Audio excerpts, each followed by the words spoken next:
Hello, boys and girls. How are all of you? Well, we're ready to continue on with Amy Carmichael. We've been learning so many things about her. We've been learning that even little children can know God and to come to know God. And we've learned that God always answers prayer. And we've learned many other lessons. And so today we're going to learn a new lesson looking at Amy Carmichael's life. Now, Amy Carmichael, remember, we always kind of flash back. We go to when she was a child because God is preparing you even right now for what you are going to do when you get older. The lessons you are learning about God now are going to be a huge help to you later in life. Well, so when Amy was a little girl, she was helping her church raise money for an orphanage for little children. And so she thought of this man who had just moved into the neighborhood. He was a really rich man. He was very rich. And she thought, oh, he's very rich and he's a Christian. Surely he will give some money for this orphanage. And so she went to his house and she was so excited to go to his house. And she knocked on his door. And he listened to her tell all about the orphanage and how the children were collecting money for this orphanage. And he said no. He said, I will not give a penny. I don't give up my money. And I am not going to give you a penny. Amy was shocked.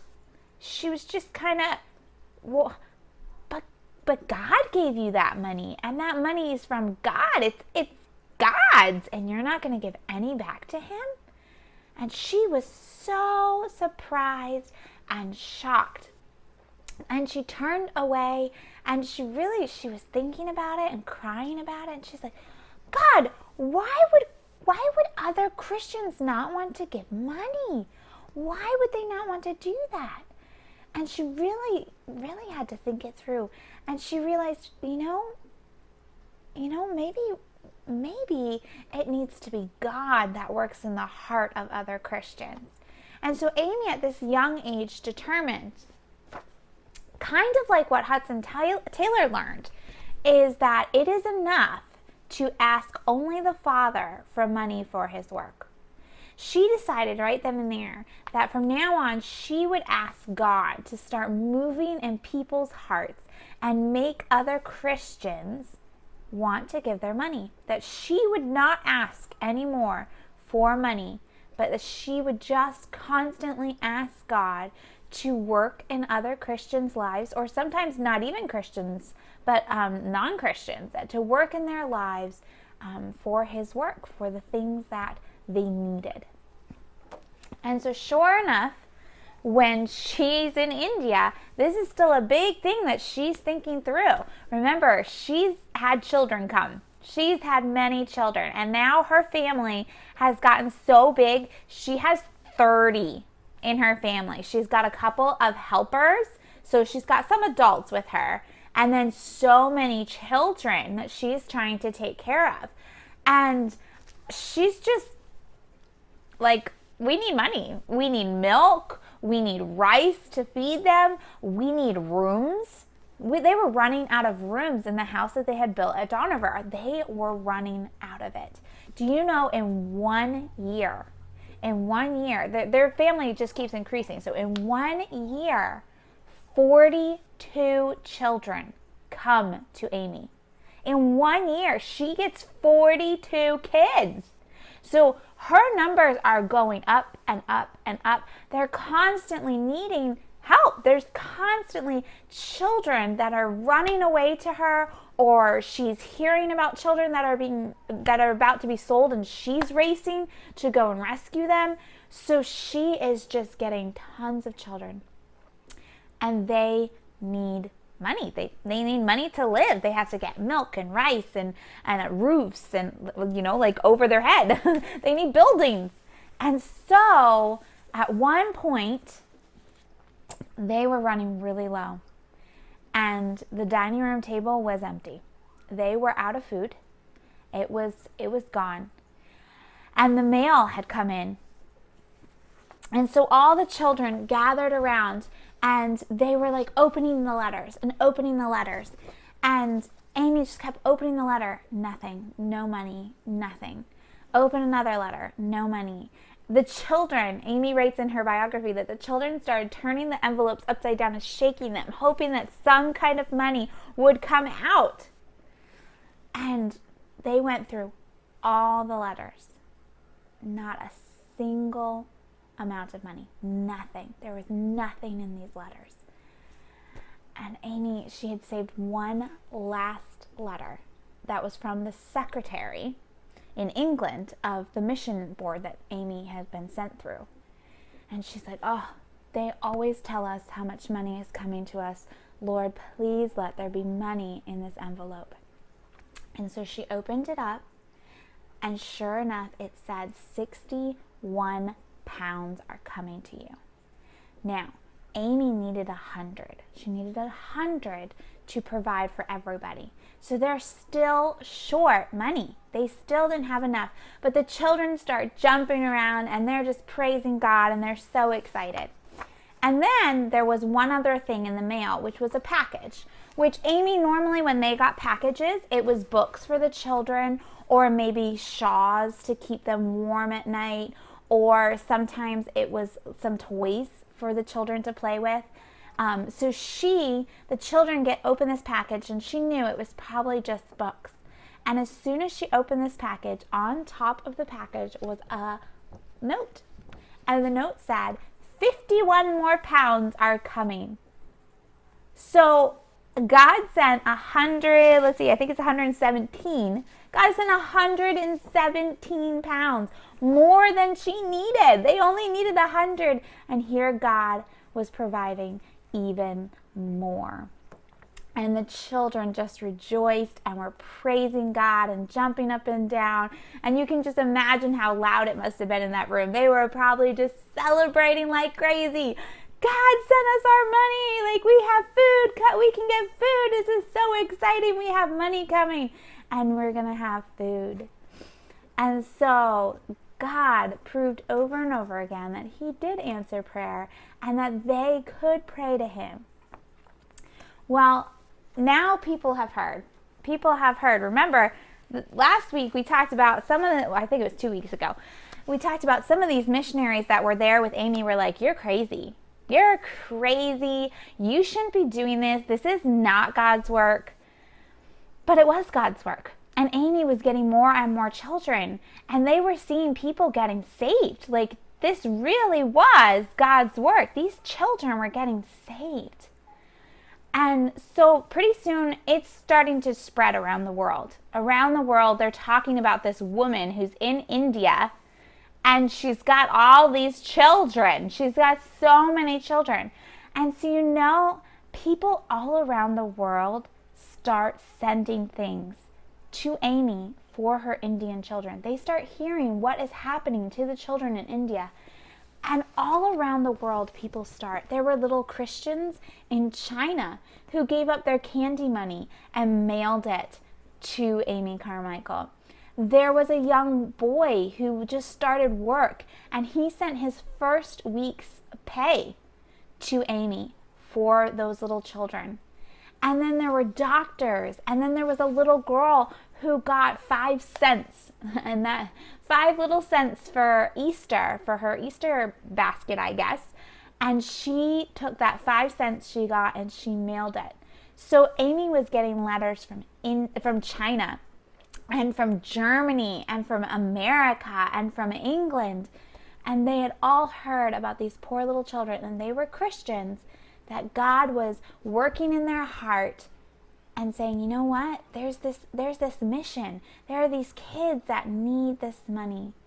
And so people all over the world started to send money to Amy. And Amy was able to take that money and do amazing things with it. Now, things didn't always happen right away, like in that story where she got 117 pounds and it just was there. And then there was another story where, Amy's got a lot of workers. And taking care of babies and children is a lot of work. And on top of that, they were also doing medical work and they were helping sick people. And so these workers were working non-stop. Babies don't sleep through the night all the time. Little children wake up and have nightmares. Like, these workers were on all the time. And remember, Amy had decided I think 2 weeks ago, that she's never going on a furlough. Furlough is when missionaries come home, and Amy never goes home. Amy decides to stay in India for the rest of her life because it is more important to do things for God than to do things for herself. And so she stays in India for the rest of her life. But at the same time, even though they're not taking a break and going back home to Ireland, Amy realizes that her workers and they need breaks. They need a night of good sleep. And so she starts to go to her workers and she's like, I've been praying about something. I haven't told you guys, but I think we need a home up in the mountains where it's cooler so that our workers can go up the mountain and have a little break. And so I am praying that we get a house on top of the mountain so that our workers can every once in a while go up and each take turns going up and staying at this house to just have a little break, maybe just for 2 days. And so sure enough, the very next morning at breakfast, a letter came with 100 pounds in it, and it said, this is for your vacation home. So here, Amy hadn't even told anybody, and God had put it in somebody's mind far away to send 100 pounds for the exact thing Amy was thinking about. Now, like I said, that didn't always happen. It didn't always happen right away. And sometimes they had to wait. Amy decided that she would like to get a car. They were using these carts being pulled by oxen. But when you heard that a child was going to get sold or that a child was sick, it took forever to get to them. It took, one time she heard about a little girl who was sick in a couple villages over. And so Amy hires one of these, they're called bandies, the carts with the oxen. And it took 2 hours to get to this one spot. Then she had to wait 4 more hours for a bus. Then, unfortunately, because a lot of things are not, they're not labeled very well, or the people they kind of chose wherever they were going. Amy gets on the wrong bus, okay? Or maybe she was just exhausted. But she gets on the wrong bus. So then she has to get another bandy to take her to the right village because she's at the next village over.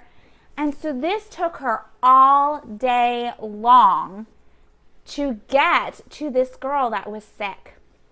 And so she starts talking to all of her workers that are working with her at Dohnavur, their big place that they were staying and taking care of their children. And she's like, I think we need a car. I think a car would be so much faster, and it would be ours. We could just get in it and drive right to where we need to go. I think we need a car. But is a car a luxury? I mean, we do have transportation. I don't want to waste God's money. So let's pray about this. And so sure enough, they prayed for 3 months. And at the end of 3 months, the secretary came to Amy and was like, look at our books. Look at how many we've paid all of our bills by all the money that's come in. And we have money left over enough to buy a car. And so Amy thought, and she said, okay, let's buy this car. And so she did. She bought a Ford car, and it got on a big boat and was taken over to India, and that's how they got their car. But she still didn't feel quite comfortable. She was really worried that she was just doing this out of convenience, out of just a want and not a need. And so she started to pray, God, I know we had the money to do this, but would you give us the money? And so I would know. And you know what? Several weeks later, in the mail, there came a letter. And this letter had 160 pounds in it. And it said, this is for your car. And I'm sending more. So this is just the first part of it. And Amy just praised God and knew that God wanted this. So that was 3 months that she had to really wait for that. And then even a couple weeks after the car was there before she finally got God's answer. So sometimes she did have to wait. Another time was, okay, so now Donover is where they have their house. Oh, I didn't show you the car. So they got their car, and it was so much faster. When they heard that a child was getting sold, they were able to get in that car and zoom over, and they saved so many more kids. So many more kids because of this car. And so Amy knew that this car really was what God wanted them to do. Now, in Donover, they've gotten huge. And Amy had at first only been taking girls. She's a woman, and so she didn't quite know how to take care of boys. And so she had only been taking girls. But now the more and more workers that are coming to help her and to be with her, she's like, we've got to rescue the boys too. We've got to rescue these boys. These boys are being taken and treated just like the girls are being treated. And so we've got to get these boys. And so they start taking boys, and they're getting huge. I mean, there's so many kids. I think at one point there's like 157 kids, okay?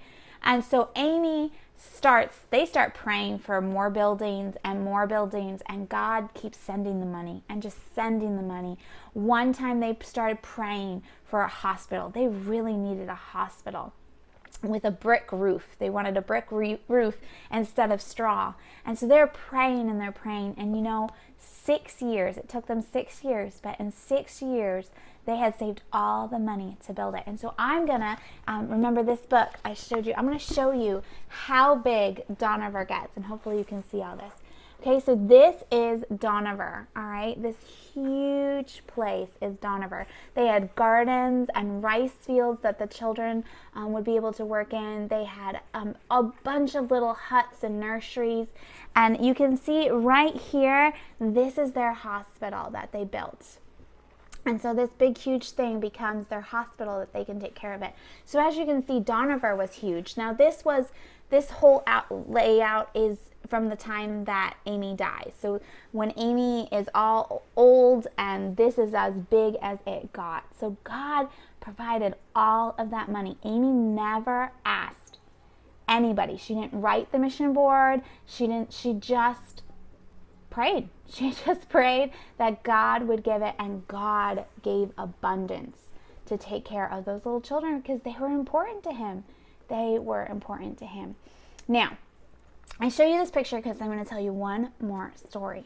If you see right here, it says Shrine Land. So, Amy pretty much owned most of this land. They built their hospital, but there was this little strip of land that they didn't own. And on it was a shrine to a false god, and people would come and they would dance in front of it, and they would offer sacrifices, and it was kind of scary. Like, some of the kids would be terrified of this land. And Amy and the workers and all the children started to pray and ask God, please, God, could you please give us this land? We want all of it. We would like to have all of it so that this shrine is gone. We don't want this shrine on this land. Our land is to bring honor and glory to God, and so we don't want this shrine.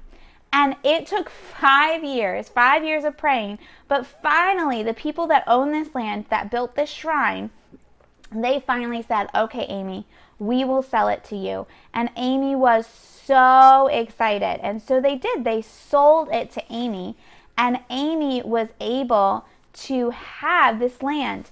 And sure enough, they went and they tore down this idol, and the kids were able to take hammers and smash it into pieces, and they sang songs of praise to God while they did it, and they just glorified God because they finally now owned all of the land, and there was no false god. This land was to honor and glorify God. So sometimes they had to pray for long times, and they had to wait. And but it was worth that. All right, sorry. If you saw me looking down while I was telling your story, I was looking for one more picture to show you. This is a nursery that they built, okay? So you can see all of this is, let's see if I can move it over. All of this is like grass, okay? And then there's just like, it kind of looks like a fence that would have been the wall. So this was one of the nurseries where they would take care of the little children. And you can see all the kids playing out here and the girls out here, and they all would help and pitch in and take care of the babies that would come. Because remember, sometimes she got really young babies, like 16 weeks sometimes or younger. And so they built a nursery. So God provided so much money. They built a school, a nursery, a hospital, a blacksmith because they needed some tools to be made, and they had engineers and doctors and nurses come from all around the world that were Christians to come and live at this complex. And it just grew and grew. And Amy is just reaching so many children for the Lord. All right, now next week, we are going to learn about the dangers that Amy faced. We are going to learn about some dangerous situations that Amy was in and God's protection. So don't forget to tune in next week. And next week will be our last Amy Carmichael, and then we will see what we do. All right, I love you all. And remember that anything that you need, you can just ask your God and He will provide. He might tell you to wait, but your God will provide what you need. He loves you so much. Bye, everyone.